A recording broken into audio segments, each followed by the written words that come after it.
Francamente, deputado. Francamente, deputado. Francamente, deputado. Francamente.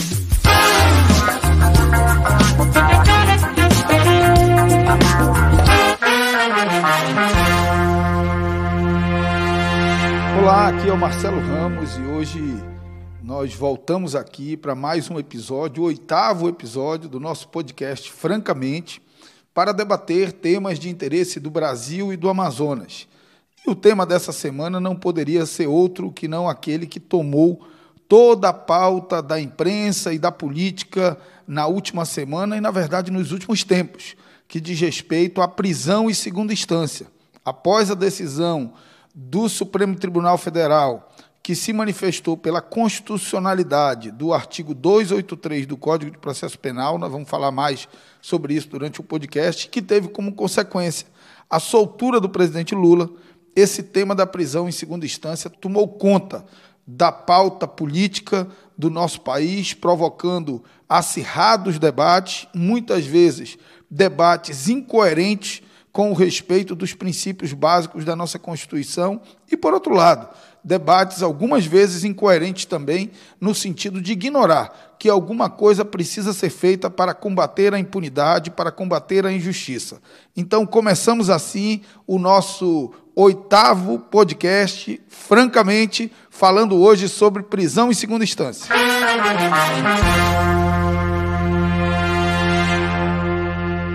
E eu quero começar reconhecendo o quanto é polêmico esse tema e que, portanto, não dá para resolvê-lo com argumentos rasos. Ele é tão polêmico que o próprio Supremo Tribunal Federal é dividido sobre o tema desde a Constituição de 1988. Para o Supremo Tribunal Federal, até 2016, não poderia haver prisão no Brasil antes do trânsito em julgado, ou seja, não poderia haver prisão em segunda instância. De 2016 a 2019, prevaleceu um entendimento por maioria muito apertada, de um voto apenas, de que poderia no Brasil acontecer prisão em segunda instância, de que não era preciso esperar o trânsito em julgado para prender alguém. Isso, inclusive, ocasionou, entre outras prisões, a prisão do ex-presidente Lula, a prisão do ex-ministro José Dirceu e várias outras prisões pelo Brasil, não só de figuras da política, mas também de muitos criminosos que cometeram crimes comuns. Agora, em 2019, num julgado muito recente, que todos vocês certamente acompanharam, o Supremo Tribunal Federal, mais uma vez, por maioria apertada, por 6-5, no voto de desempate do ministro-presidente, manifestou-se pela constitucionalidade, julgando uma ação direta de inconstitucionalidade, manifestou-se pela constitucionalidade do artigo 283 do CPP, do Código de Processo Penal. O que o Supremo entendeu? O Supremo manifestou que o que está no artigo 283, que diz que ninguém pode ser preso até o trânsito em julgado, é coerente com o que está no artigo 5º, inciso 57 da Constituição Federal, que diz, abro aspas, ninguém será culpado até o trânsito em julgado de sentença penal condenatória.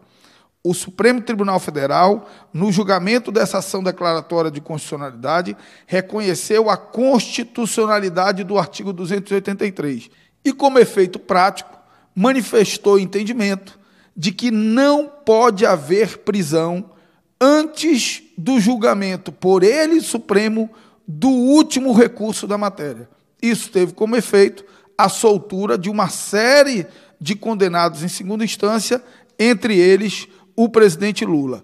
Óbvio que isso é um tema muito polêmico e eu quero voltar no segundo bloco para conversar com você, apresentando argumentos de quem é a favor, argumentos de quem é contra, para que no terceiro bloco a gente possa apresentar a proposta que foi construída na Câmara dos Deputados, com a qual eu tenho a mais absoluta concordância.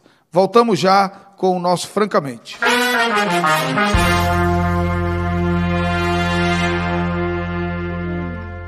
Voltamos com o nosso Francamente, hoje falando de prisão em segunda instância, e vamos conversar um pouquinho sobre os argumentos de quem é a favor e de quem é contra prender ou não após o trânsito em julgado na segunda instância. Aqueles que são contra a prisão em segunda instância argumentam que o texto do artigo 5º, inciso 57, que já citei anteriormente, de que você só é considerado culpado depois do trânsito em julgado, que ele não permite nenhum tipo de prisão até o esgotamento dos recursos. Esse é o argumento principal, e inclusive confirmado pelo entendimento recente, como eu disse anteriormente, por maioria muito apertada do Supremo Tribunal Federal, de constitucionalidade do artigo 283. Já aqueles que são a favor da prisão em segunda instância argumentam que o Brasil tem um sistema recursal absurdo, é o único país do mundo que, em alguns processos, pode ter até 4 instâncias de julgamento: o juiz de primeiro grau, aquele primeiro juiz que recebe o processo, o Tribunal de Justiça ou o Tribunal Regional Federal, o Superior Tribunal de Justiça e o Supremo Tribunal Federal. Em alguns casos, como, por exemplo, na Justiça do Trabalho, até 5 graus de jurisdição. O juiz trabalhista de primeiro grau, o Tribunal Regional do Trabalho, o Tribunal Superior do Trabalho, o Superior Tribunal de Justiça e o Supremo Tribunal Federal. Os que entendem que a prisão pode ocorrer na segunda instância argumentam que esse sistema recursal ele estimula a impunidade, porque muitas vezes, quando o processo transita em julgado, por conta do trabalho de bons e muito bem pagos advogados, o crime já prescreveu e, portanto, você comete um crime e acaba não sendo punido se conseguir manusear bem esse nosso sistema recursal tão esdrúxulo e tão complicado e tão demorado.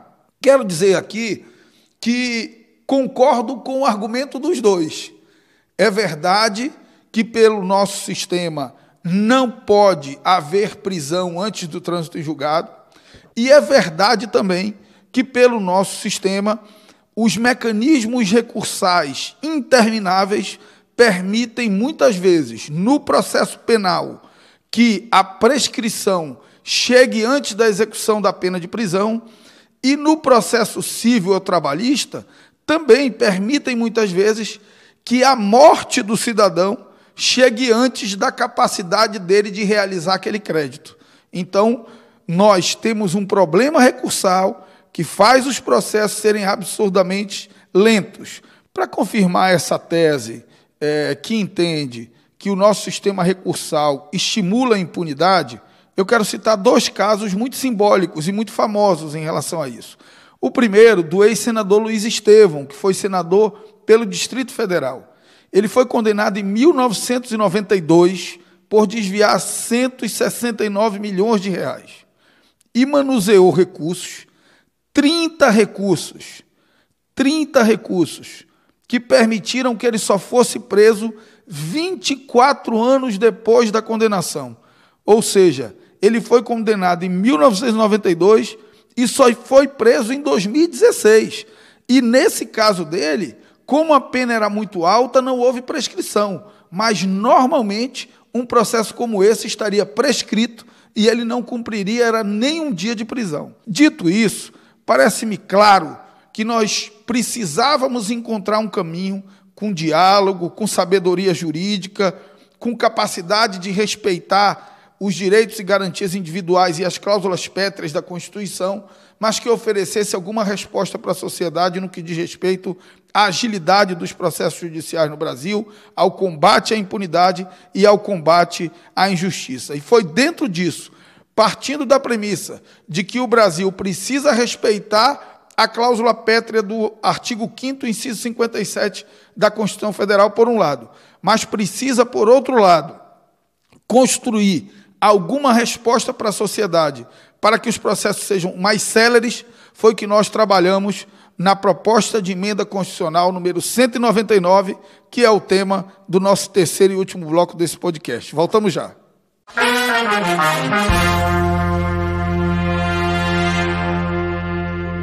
Voltamos agora para o nosso terceiro e último bloco do podcast Francamente, hoje falando sobre prisão em segunda instância.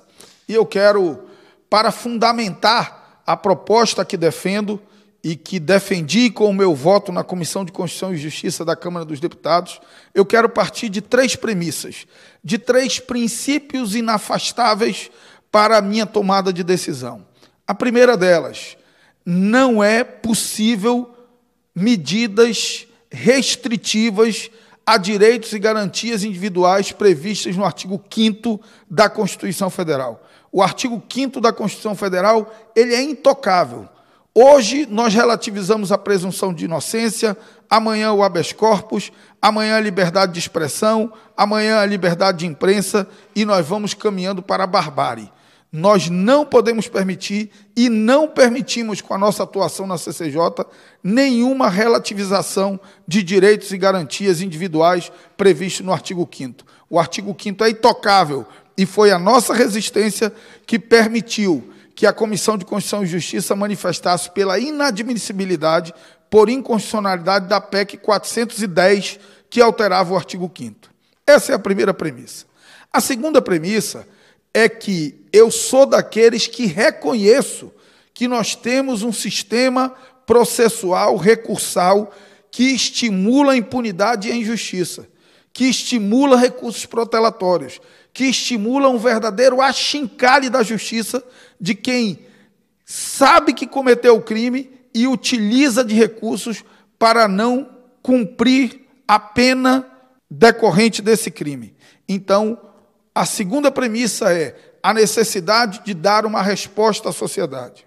E a terceira premissa fundamental, não fazer gambiarra no nosso sistema legislativo, jurídico-legislativo.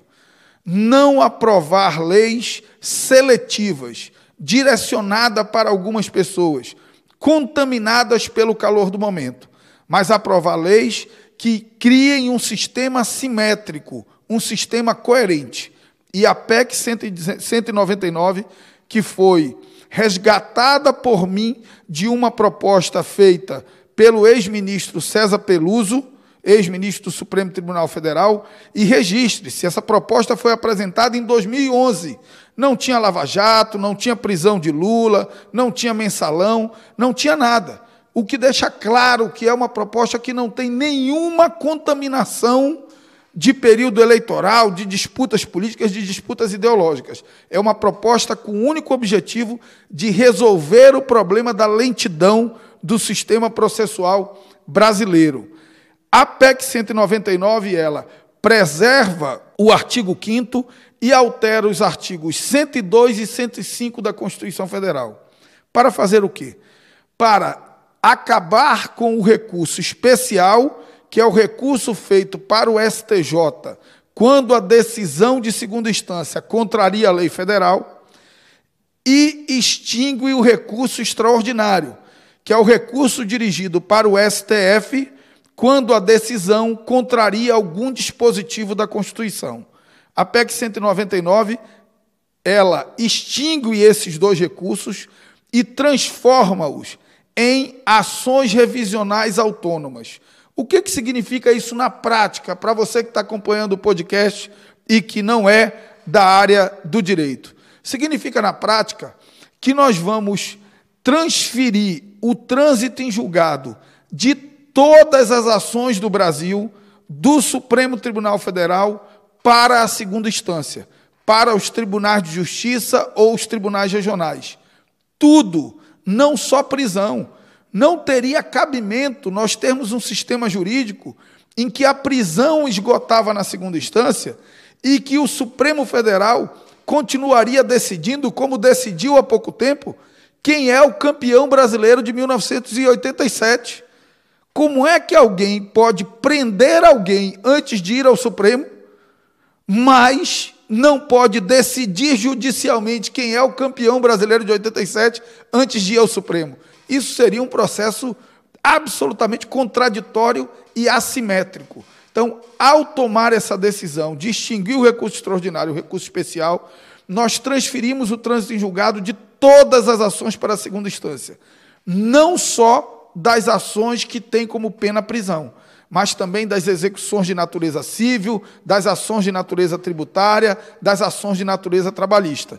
Nós vamos oferecer uma resposta mais completa, que vai combater a impunidade quando os recursos prolongam pelo tempo o processo e quando chega a hora de prender, a pena já prescreveu, mas vamos também combater a injustiça de quem usa recurso para não satisfazer seus créditos, do empresário que não quer pagar o crédito trabalhista do seu trabalhador e usa recurso,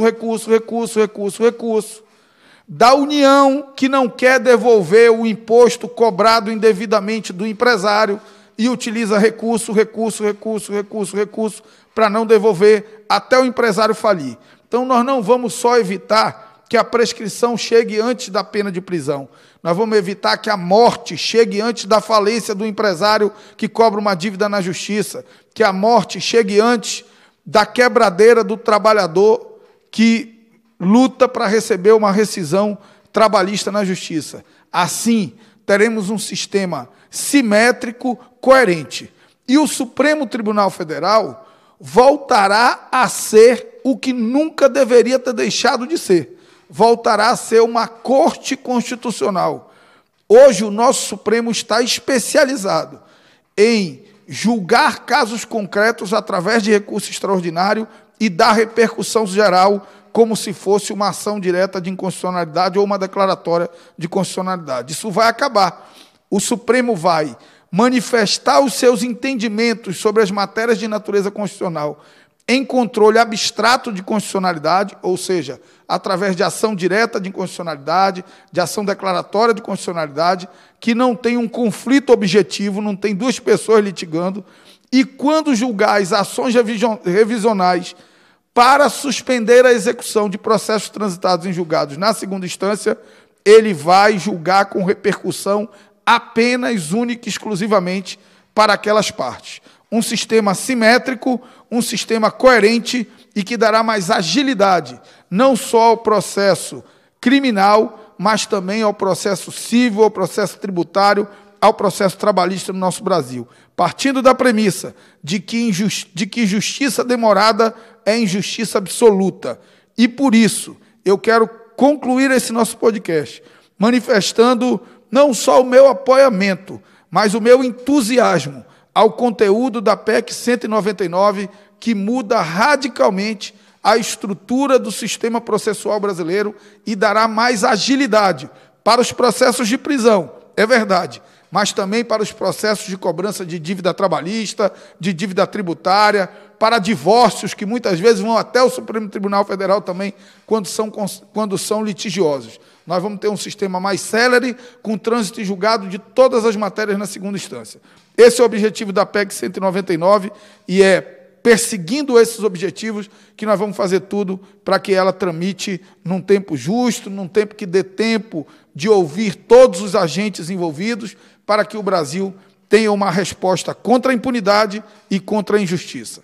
É isso, assim acabamos o nosso Francamente dessa semana, mas sem antes deixar aqui a nossa dica cultural. E a dica cultural dessa semana não tem relação com a questão da segunda instância, mas é um retrato de quanto as leis podem ser injustas e dar abrigo a ilegalidades, muitas vezes, que é o filme norte-americano A Lavanderia, tem na Netflix, que conta um conhecido caso, que foi o caso chamado Panama Papers, um escândalo de proporções planetárias, que mostrou o quanto o sistema tributário, até em países como os Estados Unidos, podem ser injustos, permitindo que grandes fortunas mundiais escondam o produto de roubo ou de sonegação fiscal nas chamadas empresas offshore, sem nem serem muito incomodados. Enquanto isso, na outra ponta, o coitado do contribuinte pequenininho, como eu e você, sofre com o leão, com o fisco o tempo inteiro no nosso pé. Então fica a dica cultural para acabar esse nosso podcast de hoje, A Lavanderia. Tem lá no Netflix, assista, vale muito a pena. Um grande abraço, um bom resto de semana para todos e até semana que vem com o nosso Francamente. Francamente, deputado. Francamente. Seja franco, deputado. Francamente. Francamente, deputado. Francamente.